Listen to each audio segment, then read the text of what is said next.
नमस्कार दोस्तों, स्वागत है आपका अपना ही यूट्यूब चैनल टुडे एग्जाम पर।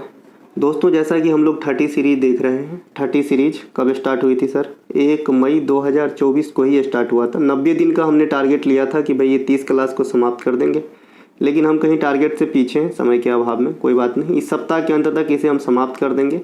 इससे पहले हमने आपको 25 क्लास प्रोवाइड करा दिया है तथा जो बच्चे पीडीएफ ग्रुप में हैं उनको पीडीएफ भी दे दिए हैं। आशा करते हैं कि आप देखे समझे होंगे और अपनी तैयारी को एक बेहतर लुक दे रहे होंगे। देखिए, इस सीरीज़ की सभी कंटेंट बाइलिंगुअल है। आप हिंदी चाहे इंग्लिश दोनों में बाय करके, किसी में भी बाय करके पढ़ सकते हैं। ठीक है भाई। देखिए दोस्तों, मैं बहुत छोटा चैनल है मेरा और बहुत ज़्यादा बच्चे को मैं पढ़ाता भी नहीं और बहुत ज़्यादा बच्चे पढ़ते ही नहीं मेरे पास, है ना। तो जितने भी पढ़ते हैं उन आखिरी बच्चा के लिए भी मैं उसी शिद्दत से पढ़ाऊँगा जैसे पढ़ाते आया हूँ। ठीक है। तो दोस्तों मैं सिर्फ इतना कहना चाहूँगा कि अगर आप मेरे साथ 6 महीना अच्छे से पढ़ते हैं तो आपका जीके जीएस ठीक हो जाएगा। इतना तो मुझे विश्वास है अपने मेहनत पे। ठीक है भाई। तो चलिए शुरू करते हैं आज का ये क्लास। और कल आएगा रेलवे का क्लास नंबर 12। ठीक है भाई। रेलवे का जो एनटीपीसी आरपीएफ का शुरू हुआ था वो भी काफ़ी दिन हो गए और उनका तो कुछ एग्जाम डेट भी निकल गया है, तो एग्जाम से पहले हमको समाप्त कर देना है। तो कल क्लास नंबर 12 आएगा रेलवे का। तो रेलवे वाले बच्चे देखिएगा शुरू से लास्ट तक। टुडे एग्जाम का ई book PDF Bihar SSC, railway NTPC SSC इत्यादि की जो भी है, आप लोग इस मोबाइल नंबर पे व्हाट्सअप मैसेज के थ्रू प्राप्त कर सकते हैं, बाय कर सकते हैं। जिनको बाय करना है वही सिर्फ मैसेज कीजिएगा, है ना। देखिए दोस्तों, अब ये कितने इफेक्टिव है या नहीं है ये आप लोग समझते होंगे। चलिए शुरू करते हैं आज का ये क्लास। प्राचीन कालीन ग्रंथ कथावथु के लेखक लेखिका कौन है? ये है भैया मोगलीपुत्ता तिस्सा। कौन है भाई? मोगलीपुत्ता तिस्सा। तृतीय बौद्ध संगति जो पाटलिपुत्र में 250 ईस्वी पूर्व में हुआ था, इसमें अध्यक्षता कौन कर रहे थे? तो मोगलीपुत्ता तिस्सा ही कर रहे थे। और ये किसके समय हुआ था? तो अशोक के समय हुआ था। देखिए, इंडिया में हम विस्तृत रूप से 4 बौद्ध संगति का नाम जानते हैं। 1 2 3 4। पहला हुआ था जी अजात शत्रु के समय। कौन हुआ था भाई? अजात शत्रु के समय हुआ था। दूसरा हुआ था आपका कालाशोक के समय वैशाली के अंदर। तीसरा हुआ था साहब अशोक के समय पाटलिपुत्रा के अंदर। और चौथा हुआ था साहब आपका कुंडलवन कश्मीर में कनिष्क के समय। तो ये 4 वो बौद्ध संगति है जिसे आपको ध्यान रखना है। कहा जाता है कि 5वीं बौद्ध संगति भी हुई थी, है ना। चलिए, लेकिन 4 आपको विस्तृत रूप से ध्यान रखना है। इसके अलावा ग्रीक भाषा में एक किताब का नाम है सर इंडिका। इंडिका के लेखक कौन है साहब? मेगास्थनीज ने लिखा है इंडिका। और ये जो मेगास्थनीज है ये किसके दरबार में थे? तो चंद्रगुप्त मौर्य के दरबार में थे। तो ऑब्वियसली जिनके दरबार में रहेंगे उन्हीं का गाएगा। तो इस किताब के अंदर जो है आपका मौर्य काल के प्रशासन, समाज और अर्थव्यवस्था से रिलेटेड जानकारी आपको मिलेंगे। ठीक है भाई। इनके अलावा मुद्रा राक्षस, एक देखिए, एक मौर्य काल की एक और किताब है अर्थशास्त्र। इनके लेखक कौन है? तो अर्थशास्त्र के लेखक हैं चाणक्य। चाणक्य को अपन और क्या कहते हैं? विष्णुगुप्त भी कहते हैं। विष्णुगुप्त। विष्णुगुप्त को और क्या कहते हैं? कौटिल्य भी कहते हैं। तो ये तीनों नाम चाणक्य साहब का ही है, इन्हें भी ध्यान रखेंगे। मुद्रा राक्षस, इनके लेखक विशाखा दत्त है। इसमें क्या है? जो मौर्य कालीन उत्थान का पीरियड था इनका वर्णन है। उत्थान मतलब होता है प्रमोशन, डिक्लाइन मतलब पतन। तो जब नंद का पतन हुआ तो मौर्य का उत्थान हुआ था। और नंद के आखिरी शासक कौन थे? धनानंद, है ना। आपने सीरियल भी देखा होगा इसका। इनके अलावा जूनागढ़ अभिलेख का संबंध किससे है? रुद्रदमन प्रथम से है। इस अभिलेख में संस्कृत भाषा में चंद्रगुप्त का नाम लिखा गया है। ये भी आपको ध्यान रखना है। अगर कल होके कोई आपसे पूछे कि भाई किस अभिलेख में चंद्रगुप्त का नाम अंकन मिलता है, तो आप कहेंगे रुद्रदमन वाला जूनागढ़ अभिलेख में। इसी अभिलेख से पता चलता है सुदर्शन झील के बारे में। सुदर्शन झील का निर्माण चंद्रगुप्त मौर्य के काल में हुआ था और ये आपका गुजरात के अंदर रहेगा। ठीक है भाई। तो ये आपको ध्यान रखना है सुदर्शन झील के बारे में। इतना चीज बात जरूर ध्यान रखना है, कहाँ है, किससे रिलेटेड है, कहाँ जानकारी मिलती है। एक प्रयाग प्रशस्ति मैं कई बार बताया हूँ, ये हरिसेन के द्वारा लिखा गया है। हरिसेन कौन थे भैया? समुद्रगुप्त के दरबारी कवि थे, इन्हें ध्यान रखेंगे। और इसमें हरिसेन की बड़ाई करी गई है। ठीक है। समुद्रगुप्त को भारत का नेपोलियन कहा जाता है, ये बात आपको ध्यान रखना है। समुद्रगुप्त को क्वाइन पे यानी सिक्के पे बीना बजाते हुए दर्शाया गया है। तो कल होके हो न हो अगर आपसे पूछे कि कौन सा गुप्त शासक बीना बजाने में निपुण थे, तो आप कहेंगे कहेंगे समुद्रगुप्त। ऐसा अंदाजा तो लगाया जा सकता है कि भाई जब बीना बजाते हुए सिक्का पे दर्शाया है तो बजाते होंगे, है ना। इनके अलावा मगध पे पहले कौन वंश शासन करता है साहब? हर्यक वंश शासन करता है। हर्यक वंश के संस्थापक कौन होते हैं? बिंबिसार होते हैं। मैंने कहा था कि एक जो है आपका मौर्य वंश के अंदर बिंदुसार है, तो बिंदुसार और बिंबिसार में आपका फर्क है। बिंदुसार जो है ये अशोक के पिता है। अशोक को और क्या कहते हैं? देवनाम प्रियदर्शी कहते हैं। ये भी जो है आपसे पूछा जाता है। तो ये बिंबिसार ध्यान रखेंगे, ये हर्यक वंश से रिलेटेड है साहब। हर्यक वंश के जो बिंबिसार के पुत्र हैं इनका नाम अजातशत्रु है। अजातशत्रु को कुनिक भी कहा जाता है और अजातशत्रु ही प्रथम बौद्ध संगति करवाए थे, जैसा कि मैंने अभी लिख के चारों बताया था। तो उनमें पहला नाम अजातशत्रु का आया था। देखिए जो हर्यक वंश है इतिहास में इसे पितृहंता वंश कहा गया है, यानी पिता को मार के जो है गद्दी अचीव करने वाला वंश कहा गया है। ठीक है, तो ये ध्यान रखेंगे। इनके अलावा नंद वंश के संस्थापक कौन है? महापदम नंद है ना। और अंतिम शासक धनानंद है, और इसी धनानंद को हरा के जो है चंद्रगुप्त मौर्य ने चाणक्य के प्रयास से जो है मौर्य साम्राज्य की स्थापना करा था। कोशिका भित्ति केंद्रक, इंडोप्लाज्मिक रेटिकुलम, ये दोनों एक ही साथ लिखा जाता है। इनमें से कौन सा झिल्ली रहित कोशिकांग का उदाहरण है ना। अच्छे से समझिएगा रेलवे वाले बच्चे भी। मैं तो यूं ही कहा हूं कि मैं अकेला ही पढ़ाता हूं और बहुत लिमिटेड कंटेंट पढ़ाता हूं। तो आप लोग अगर पूर्णतः समर्पण के साथ अगर मेरी क्लास का इंतजार करके पढ़ेंगे तो उसका फायदा होगा जी आपको। ठीक है भैया। तो ये क्या है भैया? कोशिका भित्ति। क्या है? कोशिका भित्ति जो है ये आपका झिल्ली रहित कोशिकांग है, मतलब इसमें कोई भी मेम्ब्रेन नहीं पाया जाता है। कोई भी आपका जो है झिल्ली कोशिका भित्ति के अंदर नहीं पाया जाता है। ध्यान रखेंगे, बहुत सारे ऐसे कोशिकांग हैं जिसमें झिल्ली होते हैं, बहुत सारे ऐसे कोशिकांग हैं जिसमें झिल्ली नहीं होते हैं। कुछ ऐसे कोशिकांग हैं जिसमें सिंगल लेयर झिल्ली होते हैं, कुछ ऐसे कोशिकांग हैं जिसमें डबल लेयर झिल्ली होते हैं। ये आपको समझ लेना है। यहाँ से गुड क्वेश्चन बनती है किसी भी एग्जाम में, बात करें हम इंडिया के अंदर। ठीक है, कोशिका भित्ति सिर्फ पादप कोशिकाओं में ही पाई जाती है। सबसे मोटा बात तो ये है कि जो सेल वाल है ये सिर्फ पादप कोशिकाओं में ही पाया जाता है। अब जब साहब पादप कोशिकाओं में पाया जाता है, सेम काम जो है हम कशेरुकी में क्या करता है? स्केलेटन। स्केलेटन जो है हमें क्या करता है? स्केलेटन हमें एक ढांचा देता है, एक हमें संरचना आकार देता है। उसी प्रकार से समझिएगा कि ये जो कोशिका भित्ति है ये आपका पेड़ पौधे के अंदर क्या काम करता है? संरचना और मजबूती प्रदान करने का काम करता है। इसीलिए भगवान ने उनको बख्शा है, हमें दिया है स्केलेटन ढांचा। इनके अलावा प्रोकैरियोटिक कोशिकाओं में कोशिका भित्ति प्रोटीन की बनी होती है, और जबकि यूकैरियोटिक कोशिकाओं में कोशिका भित्ति सेलुलोज के बने होते हैं। अब देखिए प्रोटीन और कार्बोहाइड्रेट यहाँ पे दोनों है ना। मैंने आपको बताया था कि ये जो प्रोकैरियोटिक कोशिका है ये हमेशा है ना सूक्ष्म जीव में होती हैं। जो स्मॉल आपका प्राणी होते हैं, जनरली विषाणु जीवाणु ये सब जो होते हैं, जो आँख से नहीं दिखा भी जाता है ना, तो इन पे जो है प्रोकैरियोटिक सेल अप्लाई होती है। और जो यूकैरियोटिक सेल होते हैं ये बड़े बड़े जानवर में होते हैं, जैसे हम में भी है ना, हम में है, आप में भी हो सकता है, आप में भी है भाई। इनके अलावा जो भी बड़े बड़े जानवर हैं उनमें यूकैरियोटिक सेल होते हैं, और इनके अंदर प्रोकैरियोटिक मतलब छोटका छोटका चीज में होता है। ठीक है, यूकैरियोटिक सेल, हाँ सही है, बड़े बड़े चीज में यूकैरियोटिक और छोटू में प्रोकैरियोटिक। ठीक है, इनके अलावा कवक में कोशिका की परत किसकी बनी होती है? काइटिन की बनी होती है। कवक, यहाँ कटक लिखा गया है। कवक में क्लोरोफिल नहीं पाए जाते हैं, और जिस चीज़ में क्लोरोफिल नहीं पाए जाएंगे उसकी गिनती हम पौधा में नहीं करते हैं। क्यों सर? क्योंकि पौधा जो है ऐसा क्लोरोफिल नहीं होगा तो क्या फोटोसिंथेसिस नहीं करेगा, और जब फोटोसिंथेसिस नहीं करेगा, प्रकाश संश्लेषण नहीं करेगा, तो आपका जो है क्या हो जाएगा भाई? वो स्वपोषी नहीं रहेगा और हम उसे पूर्ण रूप से पौधा नहीं कह सकते। इसीलिए हम कवक को पूर्ण रूप से पौधा नहीं कहते हैं। ठीक है, तो कवक जो है पौधा के श्रेणी से बाहर है, इसीलिए कहते हैं लोग मशरूम खाते हो तो तुम मांसाहारी हो गए। ठीक है भाई, तो ये ध्यान रखेंगे। तो थोड़ा सा यहाँ पे मैंने बताया कि कोशिका भित्ति का क्या काम है, और कोशिका भित्ति प्रोकैरियोटिक और यूकैरियोटिक सेल के अंदर इसकी बनावट किस चीज़ की होती है। जीवाणु की जो कोशिका की दीवार बनी होती है ये पेप्टाडोग्लाइन की बनी होती है। बहुत ही गुड क्वेश्चन है, बहुत ही गुड आंसर है, इसे ध्यान रखिएगा। कुछ ऐसे कोशिका है जिसमें मेम्ब्रेन नहीं पाए जाते हैं, मेम्ब्रेन पाए ही जाते नहीं है, जैसे मतलब झिल्ली होता ही नहीं है।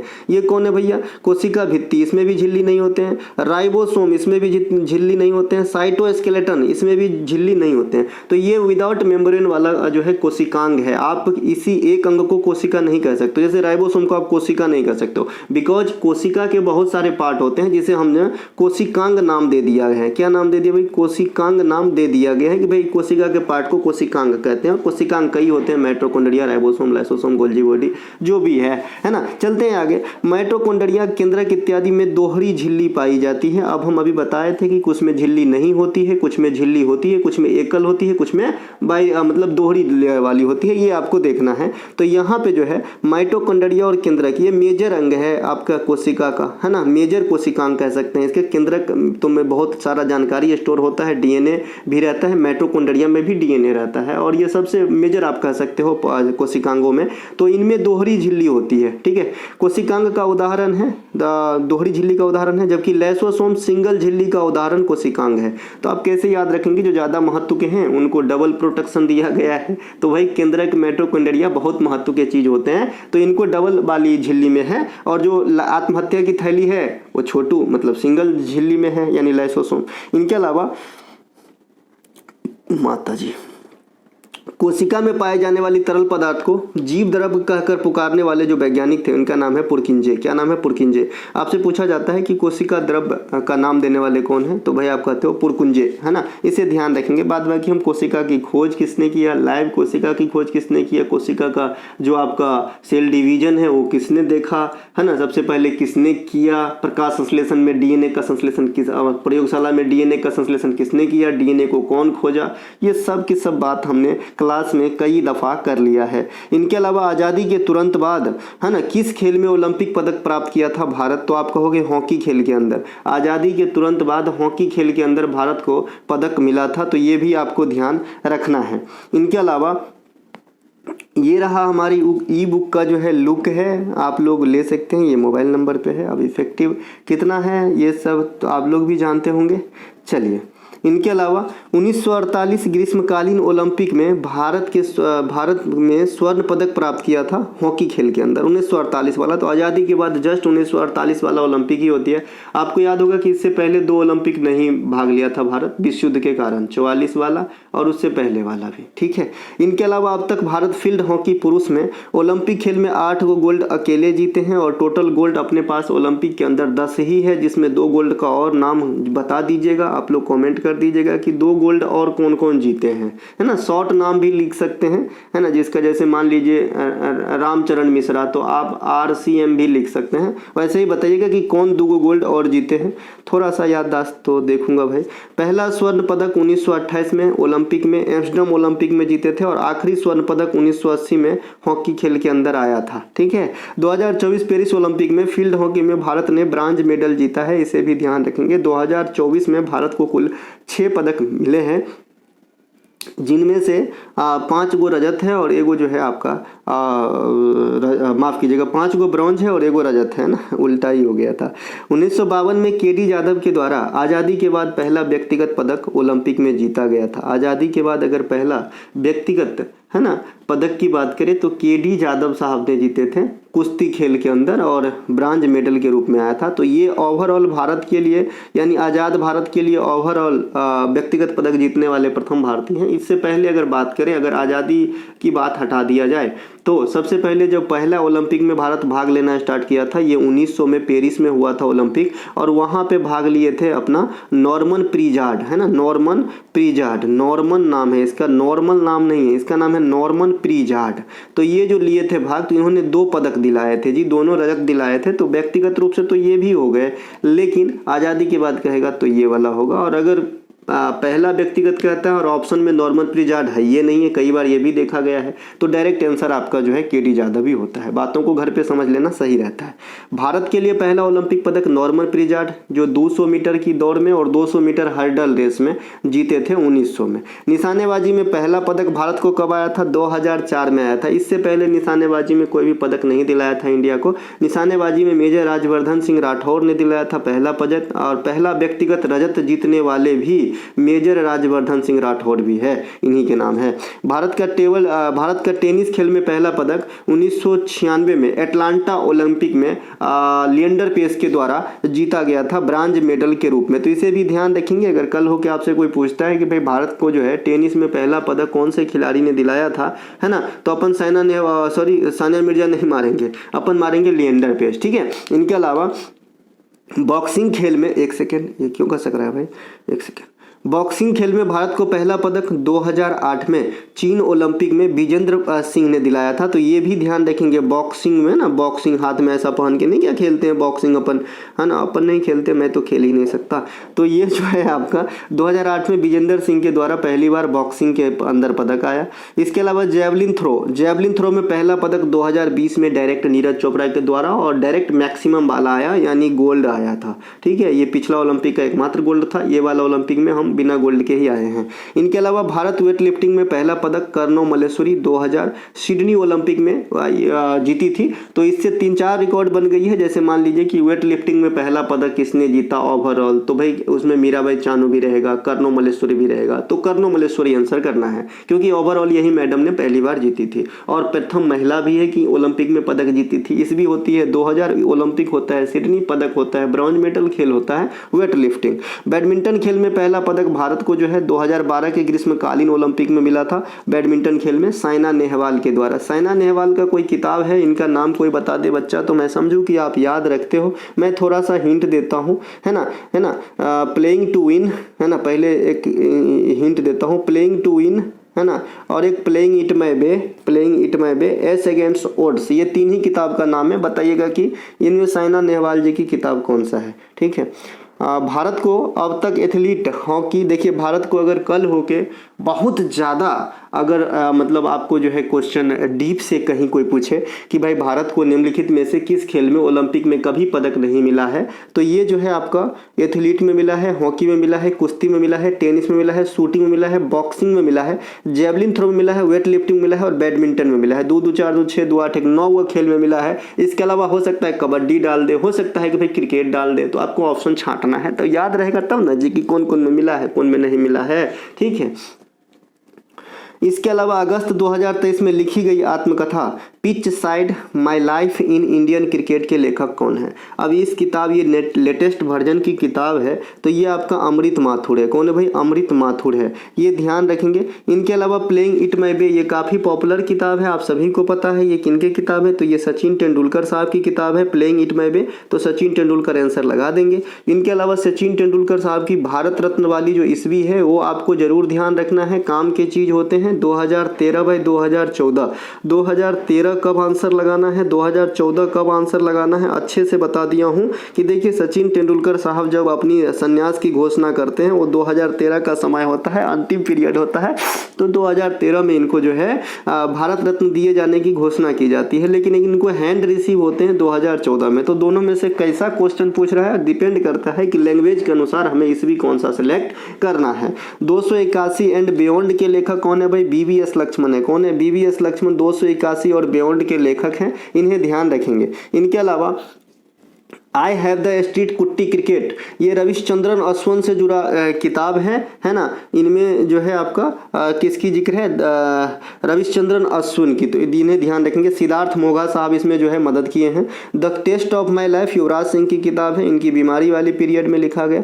बिलीव जो किताब है ना, बिलीव क्रिकेट ने मुझे क्या सिखाया, इस प्रकार का किताब का नाम है, तो ये सुरेश रैना साहब की किताब है।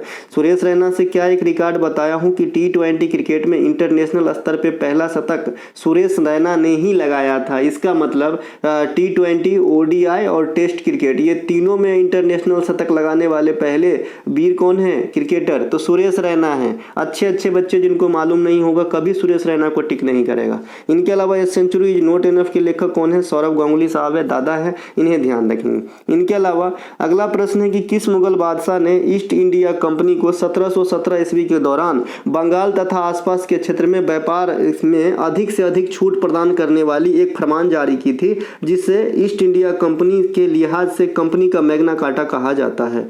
देखिए अधिकांश क्वेश्चन मैं खुद बनाता हूँ, ये आपको भी अभी तक रियलाइज हो गया होगा, है ना। मतलब मेरी 90% क्वेश्चन जो है मैं खुद का बनाता हूँ, है ना, खुद का बनाता हूँ। अब आइडिया तो भाई क्वेश्चन से ही लिया जाता है, लेकिन बनाता हूँ मैं खुद का, ठीक है, कि जो है आपको ज़्यादा से ज़्यादा समझ डेवलप करा सकूँ, है ना। तो ये क्वेश्चन जो है मैंने बनाया है, इसको कभी ना कभी काम आएगा, नहीं काम आएगा तो समझ तो आएगी, है ना मेरे भाई, और काम तो आना ही आना है। मेरा मानना है कि अगर कोई भी चीज़ आप पूर्णतः समर्पण के साथ करेंगे तो आपको फ़ायदा ज़रूर होती है। तो ये भाई फर्रुखसियार नाम है इसका। देखिए ये फर्रुखसियार को आप क्या कहते हैं, घृणित कायर भी कहते थे उस समय, है ना। तो यहाँ से भी क्वेश्चन पूछा जाता है।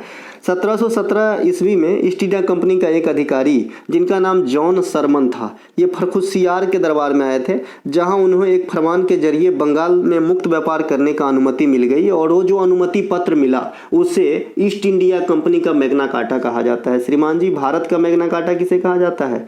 पार्ट 3 ऑफ कॉन्स्टिट्यूशन, भाग 3 जो है संविधान के, उसे हम भारत का मैग्ना कार्टा कहते हैं सर, ठीक है। और शिक्षा का मैग्ना कार्टा किसे कहते हैं? वुड्स डिस्पैच को कहते हैं ना, वुड्स डिस्पैच को जो है हम शिक्षा का मैग्ना कार्टा कहते हैं। तो ये 3 गो मैग्ना कार्टा वाला क्वेश्चन है, ध्यान रखिएगा। इनके अलावा ईस्ट इंडिया कंपनी की स्थापना 1600 ईस्वी में हुआ था, और उस समय मुगल बादशाह अकबर थे। अकबर की मृत्यु कब होती है? 1605 ईस्वी में होती है, तो इन्हें भी ध्यान रखेंगे।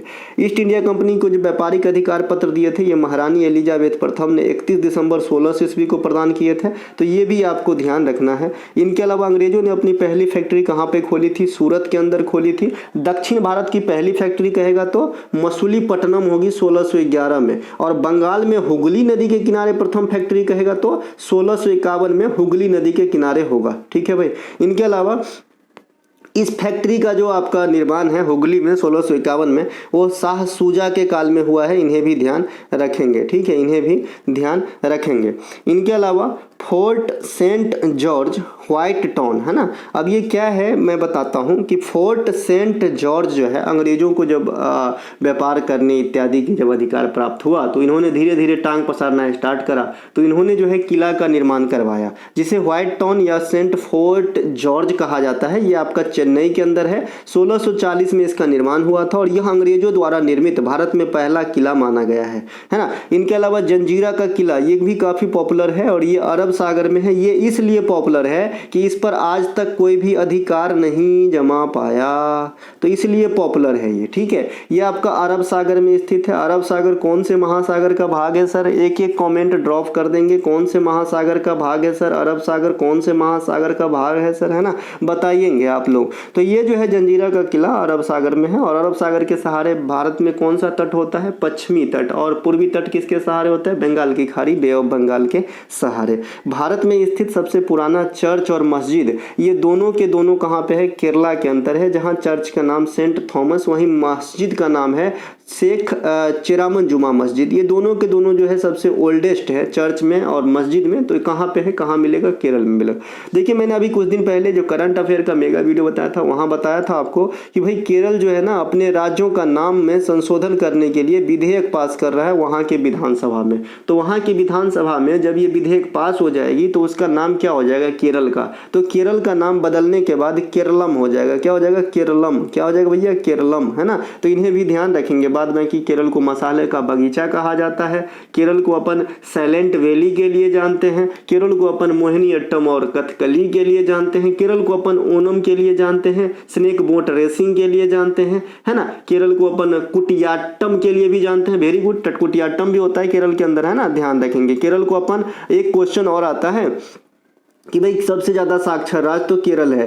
एक क्वेश्चन और भी गुड होती है कि केरल में कौन सा जिला सबसे ज्यादा साक्षर है, तो आप क्या आंसर करोगे? कोट्टायम, है ना। कोट्टायम जिला जो है ये केरल में सबसे अधिक साक्षर है ना। भारतीय संविधान के किस अनुच्छेद में यह वर्णित किया गया है कि राज्य के सभी कार्यपालिका का जो कार्रवाई होगी राज्यों के अंदर वो राज्यपाल के नाम से होगी? तो ये आर्टिकल है भैया 166 के 1, जिसमें यह कहा जाता है कि राज्य की जो भी कार्यवाही होगी, है ना, तो वो उसका आपका मतलब किनके नाम पे किया जाएगा, तो राज्यपाल गवर्नर के नाम पे। वैसे भी आप जानते हैं कि राज्यों में जो है कार्यपालिका का प्रधान गवर्नर होता है, तो इन्हीं के नाम पे किया जाता है। अब आते हैं कुछ जानकारी लेते हैं। अनुच्छेद 76 ये किससे संबंधित है, महान्यवादी से। वर्तमान में महान्यवादी कौन है, वो आर वेंकट रमनी साहब, इन्हें भी ध्यान रखेंगे। कैग कौन है, गिरीश चंद्र मुर्मू साहब है, इन्हें भी ध्यान रखेंगे। तो जो ये आर वेंकट रमनी महान्यवादी है, ये महान्यवादी जो है भारत सरकार के सबसे बड़े कानूनी अधिकारी या विधिक अधिकारी होते हैं, इन्हें भी ध्यान रखेंगे। उसी प्रकार से राज्य में सबसे बड़े जो है आपका विधिक अधिकारी या कानूनी अधिकारी कौन होते हैं, महाधिवक्ता। महाधिवक्ता जो है ये सबसे बड़े विधिक या कानूनी अधिकारी होते हैं राज्य के अंदर, तो ये ध्यान रखेंगे। इनके अलावा अनुच्छेद 74 और 75 ये मंत्री परिषद से संबंधित है। अनुच्छेद 79 संसद से संबंधित है, और इसी 79 में यह बात को दर्शाया गया है कि ये जो लोकसभा है ये भारतीय सदन के छोटू सदन यानी निम्न सदन होंगे, नीचे वाले होंगे, और अपर वाले जो बड़ा भाई है वो कौन है, राज्यसभा है। और संसद के अभिनंग में प्रेसिडेंट साहब का भी नाम जुड़ा हुआ होता है। प्रेसिडेंट, लोकसभा और राज्यसभा, इन तीनों से मिलकर बनता है भारतीय संसद। ठीक है मेरे भाई। इसके अलावा अनुच्छेद 80 आ जाते हैं। अनुच्छेद 80 राज्यसभा से संबंधित है। राज्यसभा में जो अधिकतम सदस्यों की संख्या हो सकती है ये 250 हो सकती है। 238 निर्वाचन से आएंगे और 12 जो है आपके राष्ट्रपति के द्वारा मनोनीत किए जाते हैं। सदस्यों का नामांकन राष्ट्रपति के द्वारा किया जाता है। राज्यसभा के सदस्यों का कार्यकाल कितने वर्षों का, 6 वर्षों का। इस लाइन पे गौर कीजिएगा जनाब कि राज्यसभा में सदस्यों का कार्यकाल, मान लीजिए आप राज्यसभा संसद है तो आपका कार्यकाल 6 वर्ष का होगा, ठीक है। लेकिन जो राज्यसभा स्वयं है, जो हाउस है, राज्यसभा है, उनका कार्यकाल परमानेंट होता है, उनमें विघटन संभव नहीं होता है। बच्चे क्या याद कर लेते हैं, राज्यसभा दिखा नहीं कि परमानेंट आंसर लगा दो। अरे भाई एक कंडीशन ऐसा आता है जब आपको 6 वर्ष भी आंसर लगाना है। कब, राज्यसभा के सदस्यों का कार्यकाल लिखा रहेगा तो 6 वर्ष, खाली राज्यसभा का कार्यकाल तब परमानेंट। ठीक है मेरे भाई। राज्यसभा में नॉमिनेट होने वाली प्रथम नृत्यांगना बताए थे रुक्मिणी देवी, और फिल्म अभिनेत्री में कहेंगे तो नरगिस दत्त। और राज्यसभा में प्रथम विपक्ष के नेता कौन है, कमला प्रसाद त्रिपाठी। ये कमला प्रसाद त्रिपाठी मुझे अच्छे से याद है, मैं CHSL का एग्जाम 2013 में देने के लिए गया था बनारस में। बनारस कैंट स्टेशन से जैसे ही आप बाहर निकलेंगे तो कमला प्रसाद त्रिपाठी इंटर कॉलेज है। गर्ल्स सेक्शन, बॉयज सेक्शन अलग अलग है, और मैंने वहाँ एग्जाम दिया था। और एग्जाम देने के बाद जो है मैं वहाँ बैठ के बहुत चिंतित था। मतलब मेरे न्यू कॉमर था मैं, और SSC का एग्ज़ाम इससे पहले शायद मैं नहीं दिया था, तो टाइम पूरे लैप्स हो गए। उस समय 200 नंबर के क्वेश्चंस हुआ करते थे, 50-50 ऑफलाइन हुआ करता था, है ना। तो मुझे लगता था कि शायद ज़िंदगी में कुछ भी ना मैं कर पाऊँगा। ठीक है, फिर भगवान ने चाहा, अलग अलग रास्ते, अलग अलग, है ना, फिर जो है आज आपके सामने भी हूँ। चलिए, इसके बाद जो है 81 में ये लोकसभा से संबंधित है। 81 जो है आपका ये किससे संबंधित है, लोकसभा से संबंधित है। लोकसभा भारतीय संसद के निम्न सदन है। इनमें अधिकतम सदस्यों की संख्या कितनी होती है, 550 होती है सर। और अभी जो अपना लोकसभा चल रही है ये 543 वाली चल रही है सर, तो ये ध्यान रखेंगे। जिसमें 20 सदस्य जो है ना वो केंद्र शासित प्रदेशों के लिए रिजर्व है, 20 सदस्य, और उधर बचा आपका 530 आपका राज्यों से आ सकता है। ठीक है मेरे भाई। इनके अलावा लोकसभा के अंदर जो अनुसूचित जाति है, अनुसूचित जनजाति है, इन और ये फिर जो सवर्वन है, जो आपका सामान्य वर्ग है, उनके लिए जो सीटों का आरक्षण है तो 2 गो निकाल लेंगे तो तीसरा अपने आप निकल जाएगा। अनुसूचित जाति के लिए 84 सीट आरक्षित है सर, जनजाति के लिए 47, और जो बचे अभी जो है जनरल कैडर के लिए है। भगवान विष्णु। इनके अलावा लोकसभा के प्रथम अध्यक्ष कौन है सर, गणेश वासुदेव मावलकर, और उपाध्यक्ष कहेंगे तो अनंत संयम साहब होंगे, है ना। इनके अलावा लोकसभा अध्यक्ष पहली महिला मीरा कुमार, तो इन्हें भी ध्यान रखेंगे। और वर्तमान में लोकसभा के अध्यक्ष है ओम बिरला। इसके अलावा स्पीकर का पावर आपको पता होगा, जो धन विधेयक जो होता है, और लास्ट रूप से कौन वेरीफाई करेगा कि भाई ये धन विधेयक है या नहीं, तो ये चीज करते हैं स्पीकर, है ना, इसे ध्यान रखेंगे। लोकसभा के सदस्यों का कार्यकाल होता है 5 वर्ष, अगर सब कुछ ठीक ठाक चला तो, सरकार उकार न गिरा तो। अगर सरकार 5 दिन में ही गिर जाती है तो लोकसभा का कार्यकाल भी 5 दिन ही, समझे। तो भाई एक ये है कि अगर कुछ नहीं हुआ, ठीक ठाक चला, तो 5 साल मैक्सिमम है। एक बार आपका लोकसभा का कार्यकाल बढ़ाया भी गया था। वो कब बढ़ाया गया था? कोई बच्चा जो पढ़ते हो अच्छे से, तो 1976 के दौरान बढ़ाया गया था। 42वां संविधान संशोधन में ये भी एक प्रावधान कर दिया गया था कि भाई लोकसभा की जो कार्यकाल है ना 5 से 6 साल हो जाएगा, यानी संसद की कार्यकाल जो है बढ़ाया गया था। तो आपसे अगर कोई पूछे कि इतिहास में भारतीय संसद की कार्यकाल में कितनी बार बढ़ोतरी करी गई है, तो आप कहेंगे सिंगल बार, एक बार। ठीक है, एक चीज और बता देता हूं, यहीं पे इन पे पिक्चर भी बन रहा है, इसीलिए ये जो 1975 ईस्वी है ना, ये आंतरिक गड़बड़ी के मामले पे देश में आपातकाल लागू हुआ था। आंतरिक गड़बड़ी के मामले पे शायद इस पे पिक्चर बन रहा है, मुझे ऐसा लग रहा है कि मैंने एडवर्टाइज में शायद देखा था, इसी पर कुछ ऐसा ही सीन था, है ना। तो ये आंतरिक गड़बड़ी के आधार पे पहली बार देश में आपातकाल कब लगा, तो 1975 बताना है। आइए 1975 से और भी चीज बता देता हूँ सर। ओडीआई क्रिकेट जो पुरुष वाला है, ये एस्टेब्लिश हुआ था 1975 में। 1975 में सिक्किम राज्य की स्थापना भी हुई थी सर। तो ये कुछ 1975 जो अपने साथ रिलेट कर सकता हूँ, पिन कर सकता हूँ, है ना, चीज़ों को जोड़ सकते हैं हम।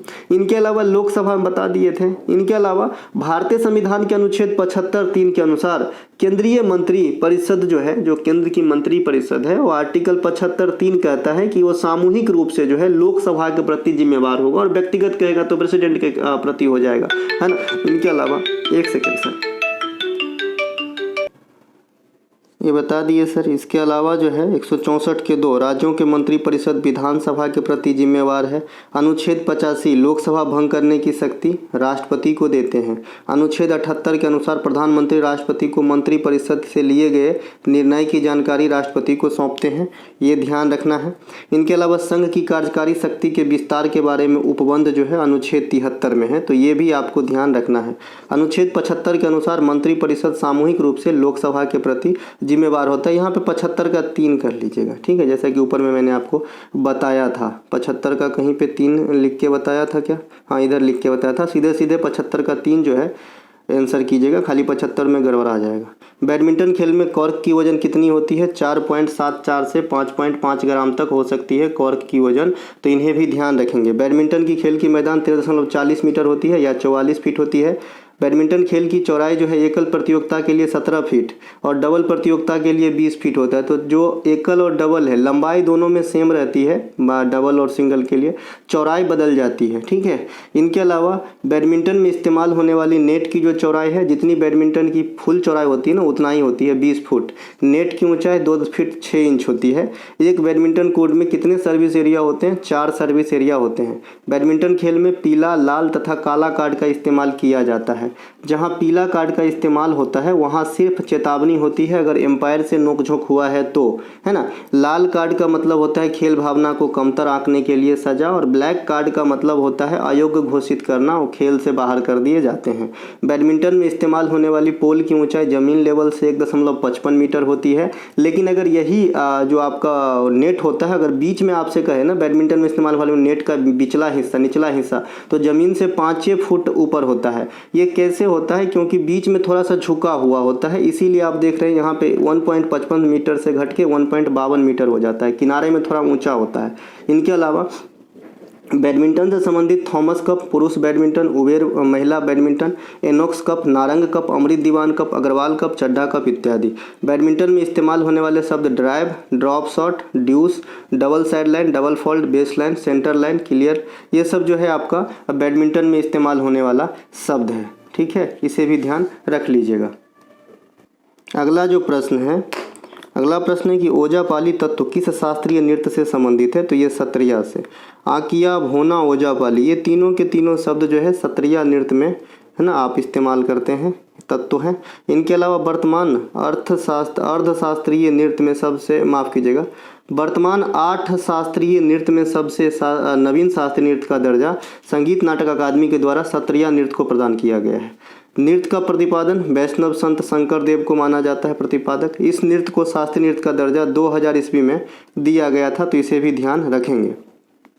सत्रिया नृत्य को वैष्णव धर्म के प्रचार प्रसार हेतु शुरू किया गया था, ये बात भी आपको ध्यान रखना है। बोर गीत नामक असमिया गीत का इस्तेमाल इस सत्रिया नृत्य के अंदर किया जाता है। सत्रिया नृत्य के अधिकांश कलाकारों के सरनेम बोरबयान, सैकिया, गोस्वामी होते हैं। इंदिरा बोरा जो सत्रिया नृत्य के महिला नर्तक हैं, 2020 में इन्हें पद्मश्री दिया गया था सत्रिया नृत्य के अंदर। भामाकल्पम कुचिपुड़ी नृत्य से संबंधित है। पुंगचोलम मणिपुरी नृत्य से संबंधित है। दासीअट्टम, सादिरट्टम, एकाहार्च, अग्नि नृत्य ये सभी के सभी भरतनाट्यम से जुड़ा हुआ है जो तमिलनाडु का है। जादूगरनी का नृत्य मोहिनीअट्टम को कहा जाता है जो केरल का शास्त्रीय नृत्य है। इसमें सिर्फ महिलाएं ही भाग लेती हैं। भारत में गिद्ध संरक्षण परियोजना कब स्टार्ट किया गया था? 2006 में। जटायु संरक्षण प्रजनन केंद्र गिद्ध संरक्षण और प्रजनन केंद्र है जो कहाँ पे? हरियाणा के पिंजौर में है ना। इनके अलावा देखिए वो मिंजर मेला होता है जो हिमाचल प्रदेश में होता है, ध्यान रखिएगा। एशियाई किंग वल्चर या लाल सिर वाले गिद्ध के लिए दुनिया का पहला संरक्षण और प्रजनन केंद्र का उद्घाटन योगी आदित्यनाथ ने अभी 3-4 दिन पहले ही करा है उत्तर प्रदेश में। भारत में गैंडा परियोजना 1987 में शुरू किया गया था। यह एक सींग वाले गैंडा के लिए प्रसिद्ध है। असम का मानस अभयारण्य में भी आपको जो है एक सींगी गैंडा पाया जाएगा। हाथी परियोजना की शुरुआत 1992 में हुआ था। भारत में पेरियार अभयारण्य केरल, मानस और कांजीरंगा राष्ट्रीय उद्यान, राजाजी राष्ट्रीय उद्यान, जिम कॉर्बेट राष्ट्रीय उद्यान इत्यादि में जो है हाथी के लिए आदर्श स्थिति बनती है। बाघ परियोजना 1973 में स्टार्ट किया गया था। भारत में एशियाई शेर के लिए प्रसिद्ध गिर राष्ट्रीय उद्यान जो है ये आपका गुजरात में है, और जबकि रॉयल बंगाल टाइगर के लिए प्रसिद्ध है आपका कौन सा? सुंदरबन डेल्टा, यहाँ पाया जाता है। जयश्री भाषा किस केंद्र शासित प्रदेश में बोले जाते हैं? ये जयश्री भाषा जो है ये कहाँ पर बोली जाती है सर? ये लक्षद्वीप के अंदर बोली जाती है। लक्षद्वीप का क्षेत्रफल सभी केंद्र शासित प्रदेश में सबसे कम है। कितना है सर? 32 किलोमीटर मात्र है। यहाँ पे आप मलयालम भाषा बहुधा बोलते हैं, महाल भाषा भी बोले जाते हैं, यहाँ पे जयश्री भाषा भी बोले जाते हैं। ये जयश्री नहीं है, जयश्री है, जयकार सौर अधुर्वीकार। द्रविड़ भाषा फैमिली में मलयालम, तेलुगु, तमिल, कन्नड़ आते हैं, और ये आपके साउथ इंडिया के अलग अलग राज्यों की भाषा है। मलयालम केरला का, तेलुगु आपका आंध्र प्रदेश का, तमिल तमिलनाडु का, और कन्नड़ जो है कर्नाटक का है ना। और ये चारों भाषा शास्त्रीय भाषा भी है। शास्त्रीय भाषा अपने पास 6 है, तो 4 आप यहाँ देख रहे हैं। एक ओडिसी सबसे नवीन शास्त्रीय भाषा है, और तो 5 हो गए, और एक वो संस्कृत है तो 6 गो। सबसे पुराना शास्त्रीय भाषा तमिल है। कोई भाषा उड़ीसा राज्य में बोली जाती है, ध्यान रखिएगा। कुरुख भाषा जो है ये झारखंड और छत्तीसगढ़ राज्य में बोली जाती है कुरुख भाषा। कोक बरोक भाषा त्रिपुरा में बोली जाती है। गालो और नीसी अरुणाचल प्रदेश में बोले जाने वाली भाषाओं में से है। गोवा राज्य में आप भाषा बोलते हैं कोंकणी। गोवा में कोंकणी के अलावा मराठी भी चलते हैं और अंग्रेजी भी चलते हैं। तो ये थे आज के प्रैक्टिस सेट का वीडियो। अच्छा लगे तो लाइक कीजिएगा, अपने दोस्तों को शेयर कीजिएगा, है ना। मिलेंगे हम अगले वीडियो में, तब तक के लिए जय हिंद, है ना भैया, जय हिंद। अगर आपको हमारा कोई सा भी कंटेंट चाहिए डिस्क्रिप्शन में लिंक है, लिंक क्लिक करके आप ले सकते हैं।